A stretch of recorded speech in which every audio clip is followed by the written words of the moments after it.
Bismillahirrahmanirrahim. Assalamu alaikum, dear student. Today we are going to start our new chapter, that is chapter number 10, Solution and Colloids. What is solution? Solution is a homogeneous mixture that is made up of two or more than two substances and that substances are dissolved in water or any other solvent. So it is known as a solution. हमारे पास कोई भी homogeneous mixture हो, homo mean same and genus mean phase या shape, ठीक है। सो कोई भी substance या कोई भी सॉल्वेंट या कंपोनेंट जिसको हम पानी में एक या एक से ज्यादा कंपोनेंट को पानी में डिसॉल्व कर लेते हैं या फिर किसी अदर सॉल्वेंट में डिसॉल्व करते हैं, इसको हम क्या कहते हैं? सोल्यूशन कहते हैं। हमारे पास सोल्यूशन के टू पार्ट्स हैं। One is known as a solute, the other is known as a solvent. हमारे पास solute क्या होता है? That is that part of a solution which is in less amount. वो पार्ट सोल्यूशन का जो less amount में हमारे पास मौजूद हो, उसको हम सल्यूट कहते हैं। ये हमारे पास सॉलिड भी हो सकता है, लिक्विड भी हो सकता है एंड गैस भी हो सकते हैं। अगर ये हमारे पास सॉलिड लिक्विड एंड गैस होंगे तो उसमें या तो ये आइंस की फॉर्म में हो सकते हैं या फिर ये हमारे पास मॉलिक्यूल्स की फॉर्म में एग्जिस्ट करते हैं, ठीक है। इसका साइज हमारे पास क्या होता है? That is from 0.01 to 1 nanometre तक। ये बहुत ही स्मॉल टाइनी पार्टिकल्स होते हैं जिसको हम किसी भी सॉल्वेंट में डिसॉल्व करते हैं। फिर हमारे पास जो दूसरा पार्ट है सोल्यूशन का, उसको हम सॉल्वेंट कहते हैं। सॉल्वेंट आपके पास वो पार्ट है सोल्यूशन का जो लार्ज अमाउंट में मौजूद होता है।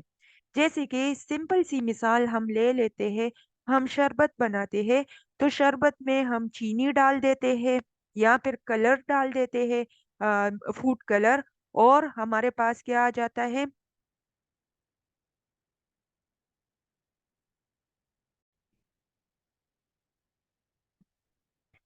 तो उसको हम फूड कलर को पानी में जब डिसॉल्व कर लेते हैं तो पानी एक्ट करता है एज अ सॉल्वेंट, और शुगर और फूड कलर जो आपने ऐड किया होता है वो एक्ट करता है एज अ सल्यूट।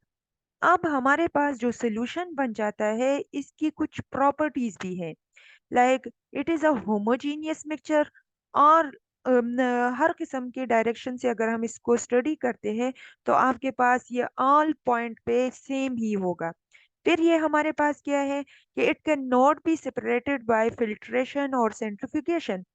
ये होमोजीनियस मिक्सचर है, तो ना तो इसमें कोई सस्पेंडेड पार्टिकल्स होते हैं, ना कोई आइंस हमें सस्पेंडेड मिलते हैं, ना कोई बड़े बल्स प्रिसिपिटेट्स इसमें मौजूद होते हैं कि हम इसको फिल्ट्रेशन या सेंट्रिफ्यूगेशन से सेपरेट आउट कर ले। फिर ये हमारे पास क्या करते हैं कि ये एक ही फेस पे कंसिस्ट करते हैं, लिक्विड स्टेट में एग्जिस्ट करेंगे। थर्ड लास्ट पॉइंट हमारे पास क्या है कि ये लाइट को स्कैटर नहीं करता। अगर हम इसमें से लाइट गुजारते हैं तो ये लाइट बीम को किसी भी डायरेक्शन में स्कैटर्ड नहीं करता। इसलिए हम कहते हैं कि ये हमारे पास ट्रू सोल्यूशन है। एग्जाम्पल इसकी क्या है? साल्ट को वाटर में डिसॉल्व कर लो, शुगर को वाटर में डिसॉल्व कर लो, किसी कलर को वाटर में डिसॉल्व कर लो। सो वो ऑल डायरेक्शन से आपके पास क्या करेगा? एक होमोजीनियस मिक्सचर या सॉल्यूशन बनाएगा।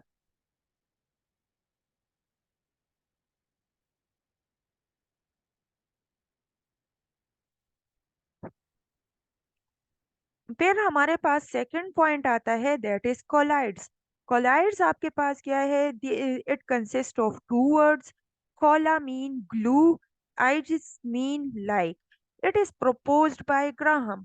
ग्राहम ने फर्स्ट टाइम इस वर्ड को यूज किया था कि एक सोल्यूशन बना रहे थे, उस सोल्यूशन में आपके पास क्या था? ग्लू लाइक कंसिस्टेंसी मिल रही थी, इसलिए इसको कोलाइड का नाम दिया गया। ये आपके पास इन बिटवीन होता है सोल्यूशन एंड सस्पेंशन के। इसकी जो प्रॉपर्टीज होती है वो सोल्यूशन और सस्पेंशन के दरमियान में होती है। ये आपके पास क्या होता है? It is a heterogeneous mixture. आपको जो सल्यूट पार्टिकल्स है वो नजर आएंगे, वो थोड़े हेवी होंगे, उसका थोड़ा साइज बड़ा होगा, और उसका साइज वेरी करेगा बिटवीन 1 to 1000 नैनोमीटर तक। लाइक बहुत जो आपके पास ट्रू सोल्यूशन है उसके पार्टिकल बहुत स्मॉल है, लेकिन इसके पार्टिकल का साइज आपके पास बहुत बड़ा है। फिर हमारे पास क्या करते हैं कि जिस तरह हमने सोल्यूशन की बात की, सोल्यूशन टू फेजेस पे कंसिस्ट करता था, one is solute and the other is solvent. तो कोलाइड्स में भी हम कहते हैं कि इसके भी टू पार्ट्स हैं, and these two parts are classified as a two phases. एक को हम इनर फेज कहते हैं, एक को आउटर फेज कहते हैं। इनर फेज आपके पास क्या होता है? That is a dispersed particle. Like जो पार्टिकल आपने किसी लिक्विड में डाला है, तो उसको हम क्या कहते हैं? इनर फेज कहते हैं। और ये आपके पास डिसकंटिन्यूअस मीडियम होता है, लाइक कंटिन्यूअसली एग्जिस्ट नहीं करता किसी सोल्यूशन में। ठीक है। फिर हमारे पास आ जाते हैं outer phase. Outer phase just like a solvent होते हैं, जिसको हम डिस्पर्शन मीडियम कहते हैं। ये हमारे पास कंटिन्यूअस मीडियम होता है। ठीक है। लाइक ये इनर फेस को हम एज ए सोल्यूट ले लेते हैं, आउटर फेस को हम एज ए सॉल्वेंट ले लेते हैं। इनर फेस आपके पास पार्टिकुलेट स्टेट में होगा, लाइक पार्टिकल फॉर्म में एग्जिस्ट करेगा, जबकि आउटर फेज आपके पास कंटिन्यूअसली एग्जिस्ट करेगा, जिसको हम कंसिडर कर सकते हैं एज अ लिक्विड या सॉल्वेंट। फिर हमारे पास क्या है कि दे do not settle down on standing. Like ये आपके पास बड़े साइज के पार्टिकल तो होते हैं, लेकिन अगर हम इसको थोड़ी देर के लिए रख भी लेते हैं इस सोल्यूशन को, तो ये हमारे पास क्या करते हैं? इनके पार्टिकल सेटल डाउन नहीं होते। अगर हम इसमें से लाइट को गुजारते हैं, तो ये लाइट पार्टिकल्स को स्कैटर कर लेते हैं। इसको हम क्या कहते हैं? टिंडल इफेक्ट कहते हैं। इस फिनोमेना को, कि जिसमें किसी सॉल्यूशन से लाइट गुजारी जाती है और वो लाइट आपके पास स्कैटर्ड कर जाए, तो इसको हम कहते हैं टिंडल इफेक्ट। एग्जाम्पल हमारे पास क्या है? दैट इज ग्लू को अगर हम पानी में डिसॉल्व कर ले, तो ग्लू पानी में इतनी आसानी से डिसॉल्व नहीं होगा, वो डिसकंटिन्यूअसली एग्जिस्ट करेगा, वो एक्ट करेगा as a inner phase, while आपके पास पानी एक्ट करेगा as a outer phase. And outer phase continuous medium होता है, लाइक पानी आपके पास एज अ सॉल्वेंट एक्ट करेगा। फिर हमारे पास आ जाती है सस्पेंशन। सस्पेंशन आपके पास क्या है? एक मिनट।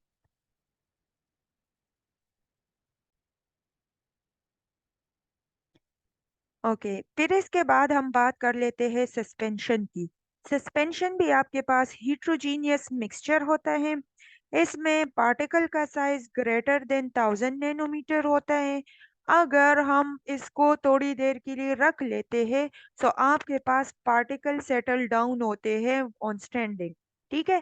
फिर हमारे पास क्या है कि इसको हम सिंपल फिल्ट्रेशन के थ्रू भी सेपरेट आउट कर सकते हैं, और ये जो है लाइट को स्कैटर कर सकते हैं, या फिर ये हमारे पास ओपेक भी होते हैं, मतलब इसमें से लाइट नहीं गुजर सकती। एग्जाम्पल हमारे पास क्या है कि अगर हम फाइनली ग्राउंडेड क्ले ले लेते हैं, मिट्टी लेते हैं और उसको पानी में डिसॉल्व करते हैं, आप इसको इसका मिक्सचर बनाओगे, तो वो हीट्रोजीनियस होगा। इसमें पार्टिकल आपके पास बहुत बड़े बड़े होंगे, और आप अगर इसको 1 घंटे के लिए रख लेते हो आफ्टर शेकिंग, तो आपके पास जो क्ले के पार्टिकल होंगे, वो डाउनवर्ड लाइक उस बॉटल में या उस ग्लास में सेटल डाउन हो जाते हैं। So this is the third type of solutions या कोलाइड्स या इन चीजों की हमारे पास थर्ड टाइप है। फिर अगर हम इसको शो करना चाहते हैं, तो आपके पास क्या है? ट्रू सोल्यूशन क्या होगा कि इसमें पार्टिकल साइज बहुत छोटा होगा, that is less than 1 nanometre. Colloidal में पार्टिकल साइज बड़ा होगा, ये डिसकंटिन्यूअस फेज में होंगे, एक इसको हम डिस्पर्शन पार्टिकल्स कहेंगे, और जिस जगह में वो डिसॉल्व हो गए होते हैं उसको हम डिस्पर्शन मीडियम कहते हैं। यहाँ पे पार्टिकल का साइज 1 to 1000 नैनोमीटर तक होता है, और सस्पेंशन में पार्टिकल का साइज हमारे पास बहुत बड़ा होता है। लाइक हम इसमें नहीं बता सकते कि they have a certain clear boundaries, just like a true solution, they do not have boundaries, और it is not a true solution. Like हमारे पास ये ट्रू सोल्यूशन नहीं है कि हम कह दे कि हमारे पास होमोजीनियस मिक्सचर ये बना लेते हैं।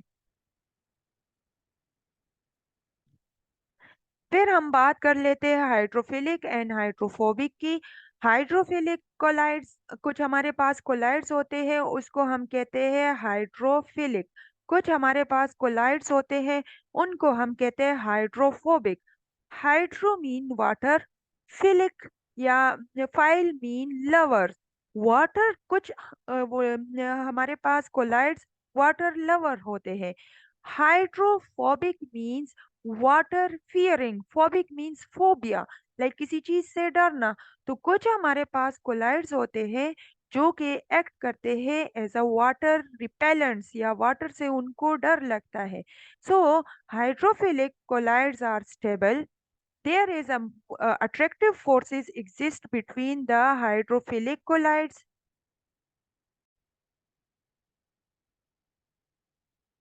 हाइड्रोफिलिक कोलाइड्स हमारे पास स्टेबल होते हैं। इसमें जो dispersion medium and dispersed particles होते हैं उनके दरमियान में अट्रैक्टिव फोर्सेस होते हैं। अगर हम इसको किसी केमिकल रिएक्शन के थ्रू प्रिसिपिटेट आउट कर लेते हैं, ठीक है, सो हमारे पास ये वाले कोलाइड्स वापस कोलाइड्स में कन्वर्ट हो सकते हैं। लाइक इसको हम रिवर्सेबल कोलाइड्स कहते हैं। एग्जाम्पल हमारे पास क्या है, एगर को अगर हम वाटर में डिसॉल्व कर ले। हाइड्रोफोबिक कोलाइड्स आपके पास क्या होते हैं, these are less stable, there is no forces of attraction between dispersion medium and dispersed particle. अगर ये हमारे पास प्रिसिपिटेट आउट हो जाए तो हम इसको दोबारा से कोलाइड फॉर्म में वापस नहीं ला सकते। इसलिए हम हाइड्रोफोबिक कोलाइड्स को कहते हैं इरिवर्सिबल कोलाइड्स। एग्जाम्पल हमारे पास क्या है कि अगर हम रॉ एग को पानी में डिसॉल्व कर ले और ये उसको या फिर हीट कर लेंगे, तो ये वापस रॉ एग की फॉर्म में नहीं आ सकेगा, बल्कि वो कोगुलेट कर जाएगा, वो प्रेसिपिटेटेड आउट हो जाएगा। So these are two types of colloids which is known as a hydrophilic and hydrophobic। फिर हमारे पास आ जाते हैं कि nature of the solution in liquid phase.